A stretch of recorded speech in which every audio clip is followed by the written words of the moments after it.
Shalom Bapak-bapak, Ibu-ibu, dan saudara-saudara sekalian. Kita ketemu lagi di acara Embun Surgawi. Salam damai sejahtera. Sebelum kita merenungkan firman Tuhan dan membacanya, mari kita berdoa dulu.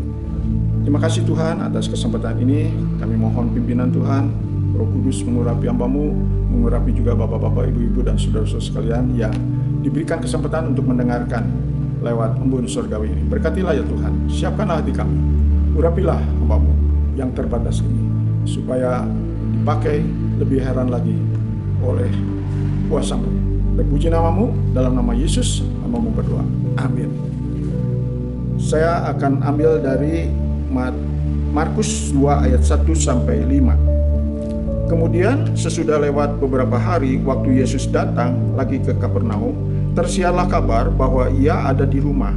Maka datanglah orang-orang berkerumun sehingga tidak ada lagi tempat, bahkan di muka pintu pun tidak. Sementara ia memberitakan firman kepada mereka, ada orang-orang datang membawa kepadanya seorang lumpuh digotong oleh 4 orang. Tetapi mereka tidak dapat membawanya kepadanya karena orang banyak itu. Lalu mereka membuka atap yang di atasnya. Sesudah terbuka, mereka menurunkan tilam tempat orang lumpuh itu terbaring. Ketika Yesus melihat iman mereka, berkatalah ia kepada orang lumpuh itu, "Hei anakku, dosamu sudah diampuni." Demikianlah saya ambil judulnya, yaitu 4. Ada 4 orang di sini, dan ada beberapa pelajaran tentang angka 4 ini. Dalam Markus pasal 2 ayat 1 sampai 5 dikatakan di situ ada 4 orang yang walaupun penuh sesak orang, ada hambatan, ada halangan, tetapi mereka mengerti dan peduli kepada seseorang yang lumpuh dan mengusungnya, dan tidak mudah menyerah, kalah terus dengan iman sampai akhirnya berhasil. Itu contoh juga, atau ingat akan pengalaman saya baru-baru ini ketika saya diare, dan juga ketika saya tidak mendapatkan mobil Grab untuk ke gereja. Saya jadi ingat dalam Ibrani 10 ayat 39 bahwa kita ini bukan orang-orang yang mundur, tapi orang yang maju. Jadi pada waktu saya diare parah ketika akan ke rumah jompo, saya minta obat kepada istri, yaitu obat diabetes 1. Tetapi memang masih terganggu perut saya. Kemudian rombongan menjemput saya untuk pergi ke rumah jompo. Ada tugas sebagai singer dan penyampaian firman Tuhan. Lalu saya tetap berangkat. Memang kepada rombongan saya berkata bahwa kalau saya kuat sampai Pagarsi dan atau tidak kuat, maka saya akan pulang naik Grab atau sampai ke sekolah BPK di Pasir Kelike. Tetapi puji Tuhan, ternyata Tuhan itu punya banyak jalan. Dikerahkanlah Ibu Erlin untuk kami berhenti di toko Palembang dan membeli obat seharga 12.500, lalu minum 2 dan sungguh-sungguh mujarab sampai saya bisa melaksanakan tugas. Yang kedua, pada hari Minggu saya ada tugas untuk kuartet di gereja, kebaktian jam 6. Tetapi apa mau dikata bahwa mobil Grab itu tidak dapat sampai waktunya kebaktian jam 6, saya masih jam 6 ada di rumah.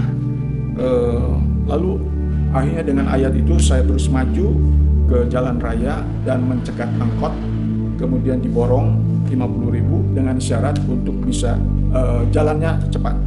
Akhirnya puji Tuhan sampai di sana baru nyanyian sidang dan bisa melaksanakan tugas kuartet dengan Bapak Adi, Bapak Bambang, saya dan juga Pak Sudrajat. Itulah pengalaman tentang Ibrani 10 ayat yang ke-39.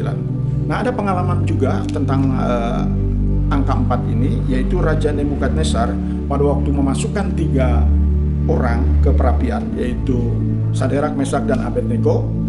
Tetapi aneh, Nebukadnezar melihatnya ada 4.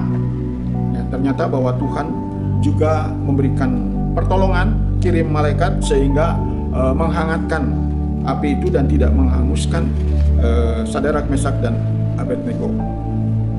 Itu pengalaman sangat luar biasa. Nah, kita juga bersyukur adanya di Alkitab ini ada 4 buku Injil, yaitu Matius, Markus, Lukas, dan Yohanes. yang menerangkan tentang arti Injil, bahwa Yesus itu lahir, Yesus itu dibesarkan, Yesus disalib, Yesus mati, Yesus bangkit, Yesus naik ke surga, Yesus sediakan tempat, kirim Roh Kudus, dan akan datang lagi kedua kali. Kemudian kita ingat juga akan angka 4 ini, yaitu bahwa ada 4 anugerah kepada kita anak-anak Tuhan, yaitu keselamatan, kemudian pertolongan Roh Kudus, kemudian ada firman Tuhan, dan ada janji kemenangan. Ada 4 tokoh juga yang saya akan contoh bagi mereka dalam hidup kita di dunia ini, yaitu satu Yusuf sebagai contoh pengampun, kemudian Daud sebagai contoh menyampaikan pujian dan penyembahan, lalu Nehemia pembangunan, dan Paulus penginjilan. Dan sekarang setiap hari saya biasa berdoa pagi, ada ingat akan 4 jurus angin, yaitu utara, barat, timur, selatan. Jadi tiap doa minta, yaitu dari utara, barat, timur, selatan dicurahkan berkat. Kemudian tidak titik tetapi koma, tidak seperti lautan mati, akhirnya menjadi saluran, menyalurkan berkat itu. Nah, itulah yang menjadi perhatian atau pelajaran bagi kita tentang 4, supaya kita bisa menikmati hidup yang sebenarnya. Dalam 1 Timotius pasal 6 ayat 18-19, yaitu membagi dan memberikan berkat-berkat itu sehingga mengalir. Mari kita menikmati lagu contoh dari 4 orang yang mengusung yang sakit lumpuh.